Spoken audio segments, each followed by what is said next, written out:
Welcome back to Bonanza Disc Golf and to another episode of Project 100, which is my off-season training to go from someone who is doing very well in MA1 to hopefully playing some Pro Tour events next year and fully playing an MPO. If you've been following the journey a little bit, you would know that unfortunately my distance has severely declined by a magnitude of about 40 to 50 feet from being able to average around 400 to 410, 420 to now being like 360 to 380. Now the reason all this has happened is probably going to wind up being a good thing because I need to break down my form because I was doing some bad habits that were probably capping me at that 410, 420 foot mark. And so now with better form, especially starting with my hips and adding in these three main things that we're going to talk about today, I want to see if I can touch 400 again. A little bit ambitious for a plan, and if I don't get there, I'm not too mad. But as always, I want to preface these videos by saying this is just my journey of someone who's trying to learn things. I'm not a coach. I don't want to be a coach, but these are some things that have helped me and were some suggestions that we'll talk about. But here are the three main things that I think are holding back your backhand form if you can't reach over 400 feet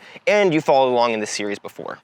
Now, real quick, the reason that I add that little caveat of and you followed the series before is because probably the main thing that you're doing that is hindering your distance, basically that I've seen every coach talk about from Joel Friedman, overthrow, slingshot, it's running up backwards, which is what I was doing and I was getting good distance with it, but essentially I would come here, I would over rotate on the step before my X step, I would turn around, and then from here I have to generate a lot of momentum. I can't pull the disc directly through me, so I have to kind of round and get around on that. And I was still averaging that 400 plus feet of distance. I touched 440 a couple times in tournaments, but that is probably the max that can go, and that's not good form. And if I want to be averaging 450 to 475, which I need to compete at the Pro Tour level, I needed to change that. And so the main thing that helped that was this video right over here, which essentially was talking about in your walk up, your step before your X step, you want to get this hip up, and then you want the next hip to also stay up or be up, and then you come down and then you fall through.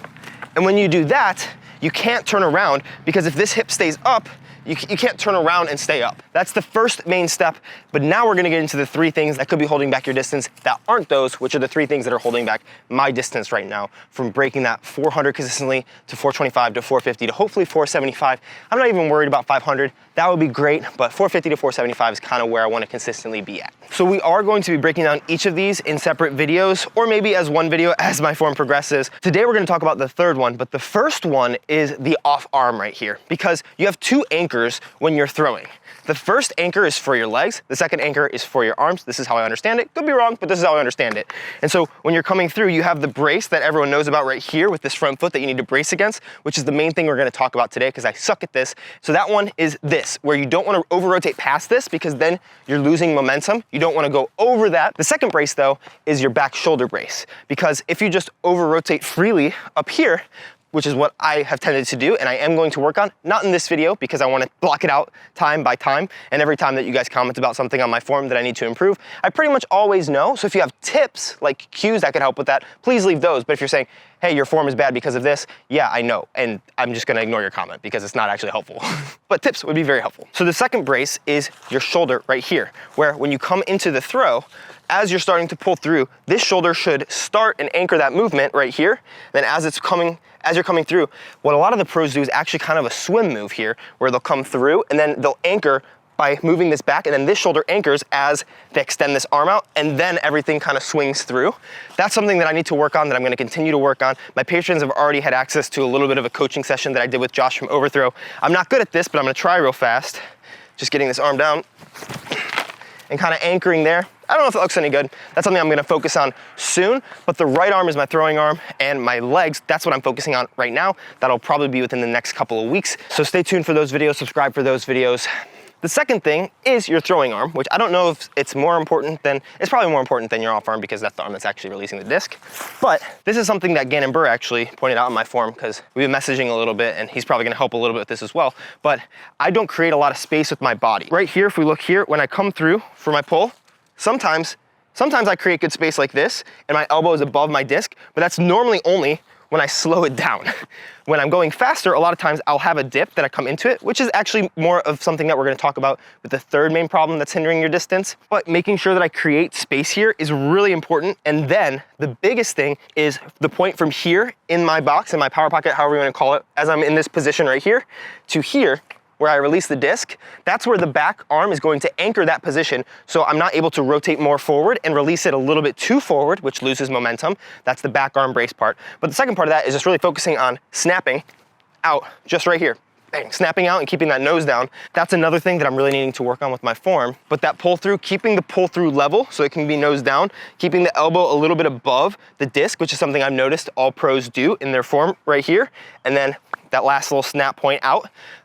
Basically the tip of the whip is how a lot of people will think about that. More things that you might need to worry about working on that I'm also going to be going over. There's plenty of videos about all these things on YouTube as well that were probably more instructional, but I also know that sharing my journey can be super helpful for a lot of people because, especially for me, I get tips by watching people go through the process and figuring things out for themselves. They're gonna figure it out for themselves in their body in a different way that might not have been stated somewhere on YouTube before. And those are always helpful. That's why I talk about cues. Like if there's a good cue for making sure that this comes in at the right time, if someone has a good cue for remembering that or something that they picture themselves doing that helps them to get into that move and position before they snap out, that's good. And that's what I would ask for tips for instead of just saying, hey, your form sucks. So that would be helpful. But the last thing and the thing that we're gonna focus on today, and that I got some tips from you guys on, is the front leg brace, because that is where I lose so much of my momentum. Real quick on the screen, I'm going to show some videos that I took the other day. They're a little blurry because it is night out and I'm shooting in 24 frames because I just finished filming another video. As you're going to see through the end of my throw, up until this point, everything looks pretty good. Maybe I'm a little bit over rotated on the back. Your back leg can be pointing about 45 degrees. That's within that range of acceptability. Maybe I'm over rotating my hips along with my upper body as well. But the big problem is from this point right here where my body is in to the last part of my throw, I move forward laterally instead of rotationally. That means that I'm falling over my last foot. That momentum is going over my foot instead of into the disc, and I'm losing a lot of distance and a lot of control when I do it like that. This brings me back to the last coaching video that I did with Josh at Overthrow, where we looked at Simon's form and saw that if there was a cliff at the end of his throw right here, when he actually rotated through and up, he would have been safe because he didn't need to go over past his lie on his flat shots. Anheuser's are a little different because sometimes you have to get over on those.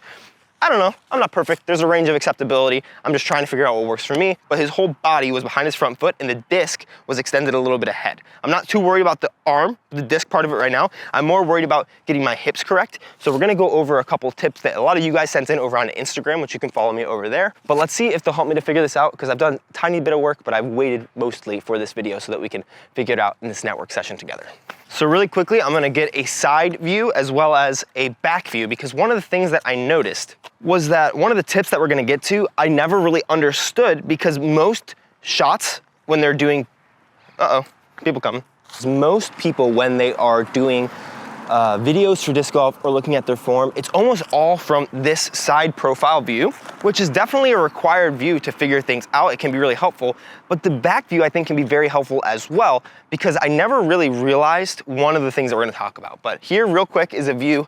I'm gonna try to go about 40% speed and then speed it up a little bit.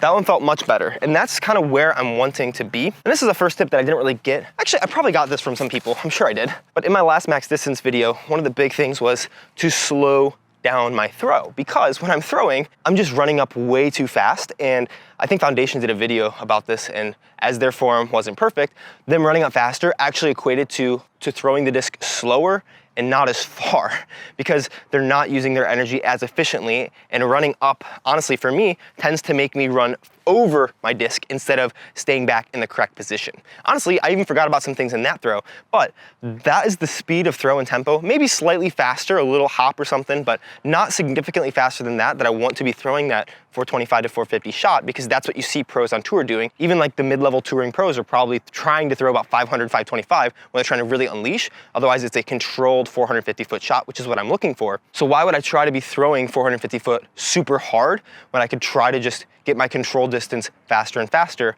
by maybe speeding up there, perfecting some more timing things, or just gym stuff, which we're also gonna talk about in this series, don't worry. Plenty of off season left for me because I'm playing my first tournament probably till April, we'll see. All right, I'm gonna show you the same 40 and 70-ish% from the back view. And this is a really important view because I'm gonna throw just how I threw those without remembering something, so. Oh, into the ground. Here's the first thing. And let me figure out the commenters who said this, because I want to give credit to the people who are actually helping me out on my journey. So Zach Austin over on Instagram, as well as a comment from someone called The Scramble over on YouTube, both said that being on the balls of your feet, because I was a little too flat-footed. And that was kind of surprising to me, because I felt like, hey, I am way more on the balls of my feet than I used to be, because I was running up backwards, so you can't be on the balls of your feet when you cross over like that. You have to be very flat-footed. But this is why I think this back view is so important when you're looking at your form, because when I was looking at my form otherwise, I was saying, hey, I get on the balls of my feet when I'm doing this, so that's good. But getting on the balls of my feet and still having my weight back isn't the same as being on the balls of my feet. So if I just throw slightly slower, but I'm getting over on the balls of my feet here, that helps me with this tilt, just focusing on being on the balls of my feet. And I think it also helps with getting the toe to heel drive to rotate the hips, which is really what we're looking at with that brace, is getting this hip back and up by this knee coming in, which is some other tips we're gonna look at. But I'm just gonna try to throw a 40 and 70% power with just this tip here, getting over the balls of my feet. Already feels much more powerful, looks much more powerful, and it helps me to move a little bit more laterally, because here, when I'm not fully on the balls of my feet, I kind of have to still over stagger here. Instead of really being on the balls of my feet here, I can really go out straight because I'm in a more athletic position. So I'm gonna try one more time here. So even throwing there, I think that honestly being on the balls of my feet really helps me to lag a little bit more as I go back. So we're gonna add staying on the balls of my feet to the repertoire, because that's just something that you see Paul Macbeth do. And I will show a side view real fast of what that looks like. You see all the good pros do this. Some seem a little more flat-footed because I think they're just way more flexible than I am. I'm gonna wait for this car to pass. But it really is, you'll like watch them and they're over in this tilt and able to sidestep much better. And then from here, they're still in balance here. So they can drive through and drive the hip up and clear up. That's gonna be the second thing that we talk about, because that's another drill that I haven't tried yet, but seems like it's really gonna help. Right here, just a side view. I kind of slipped on that one, but I think you get the idea. And that brings us to the second drill, which is from Dr. Disc Golf over on YouTube. And he was putting out something called the sweeper drill.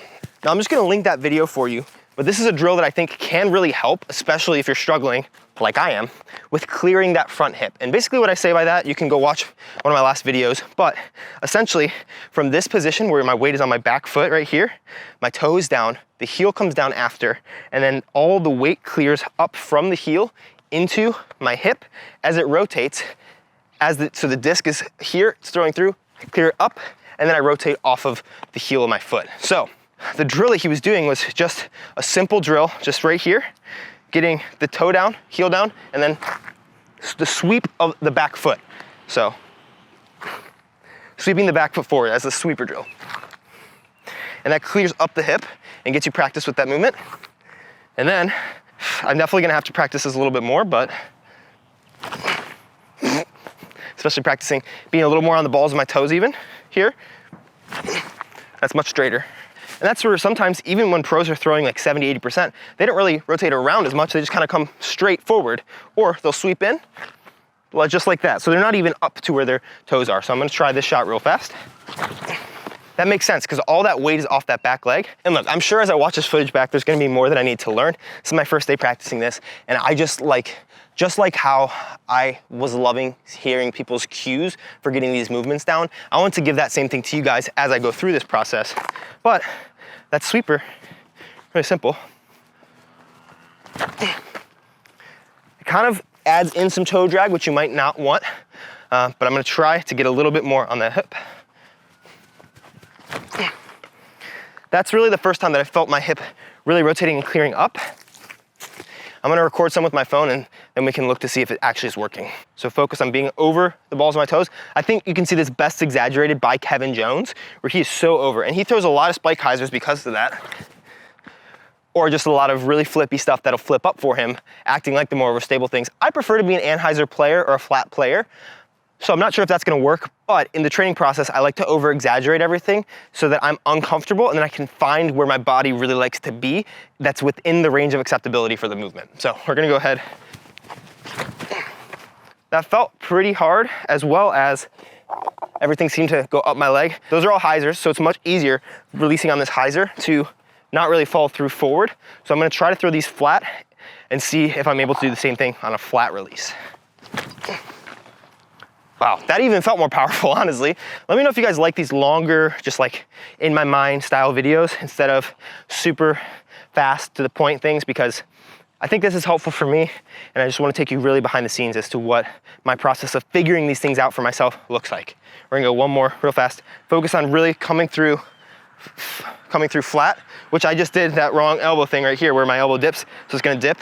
So really falling through flat. That seemed pretty flat, so we'll take a look.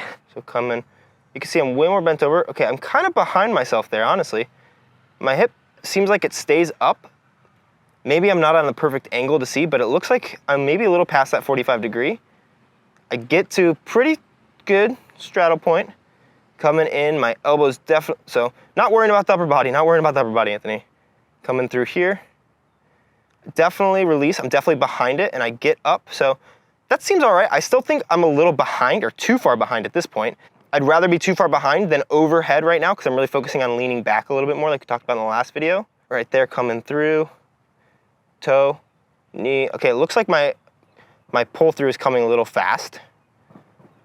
But from this point, do I rotate my hips through?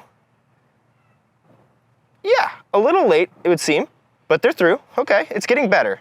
And that's sometimes all you can ask for. Is not perfect, but better. It's definitely looking better than it would have without these tips. I'm gonna try a couple more of your guys' tips from over on Instagram, because I asked you for those, and we'll see just real fast rapid fire if they really help me out.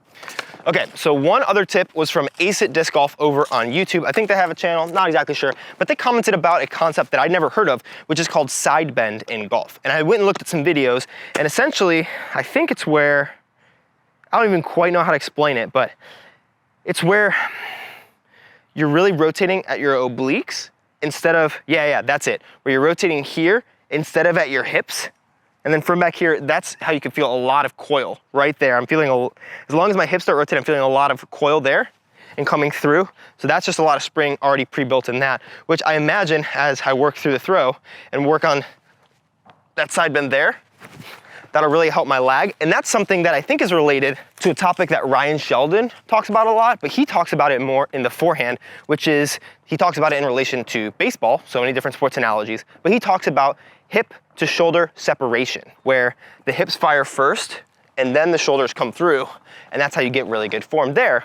I think one of the things that happens with me, which is a product of my upper body not being perfect, but also a little bit of over rotation of my hips is, and this might even be why I kind of over rotate past the 45 degree point sometimes, is when I come here, I'm starting out at a good place, but then I rotate my hips in order to get this coil here instead of just focusing on keeping my hips in this position and rotating my upper body. Because right here, I feel a lot more coil than if I wasn't to do that. So that side bend, hip to shoulder separation, however you want to think about that, I imagine that'll help. I'm gonna try to implement that into a couple small swings, but I'm really wanting my hips to stay close to facing you instead of facing way back, which they still tend to do. And I think a lot of that has to do with right here, getting that extension from my shoulders and my hips, because I do feel more coil right there than I have in almost any of my other throws. So I'm gonna try real fast, just at a slow position. Leaned over. Whoa, yeah. It comes out easy, but it is not a natural movement for me. That feels like it's gonna take forever to figure out, but forever into a net is 1,000 throws, and that's like a week. So we can make that happen. But so many things to focus on. Thank you guys for your comments, they're really helpful. Instagram now. Andersland14 said you could try thinking of it as rotating in one place rather than falling forward so much. I think that this is definitely the case. One of the things that helped me with that is focusing on watching Simon and others be back. And I think being on the balls of my feet is really helpful for this, because I can't really, if I'm flat-footed, it's very easy for me to just rotate and fall forward over everything and to be over. But as we noticed as we were looking through my throws, I tend to now have this way out in front, which is good for rotation, because you want your foot to be in front of your body as you're moving through. Just balance-wise, that's in my last video with overthrow that I talked about, where I compared my form to Simon, but that's a good tip. Zach Austin also said, firing your hips, aka rotating your hips to pull your arm through, might help ease it, FYI, which I think is just about starting the rotation with the hips, which I've heard starts the rotation with the back shoulder. That's something that we'll figure out as we do the back shoulder video. Justin, from one of the Danza battles, the one where they robbed me of 8 freaking discs because I sucked. That was in Tallahassee. He said, Corey Ellis said, push that front knee in, and that helped me explode upwards like that. So I'm gonna try that a couple times of just pushing the knee in. Focusing on this makes me a little scared because I feel like I can hyperextend, or it feels like it might be more prone to injury, but I'm gonna try that, see if that helps at all.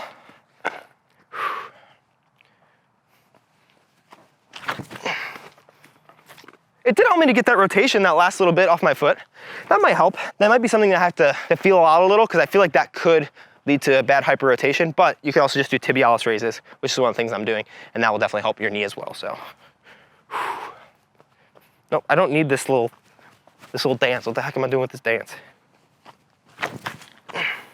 That's interesting. I don't know if I'm gonna focus on that, but if that helps you, that could definitely help. I think the sweeper drill does a similar thing for me where that gets that into that position. Freeman Axtell, from my understanding properly, Ezra talks about actively straightening his front knee. So yeah, another one where they talk about that. I've heard Aaron Gossage talk about pushing his hip backwards. That helps it clear up.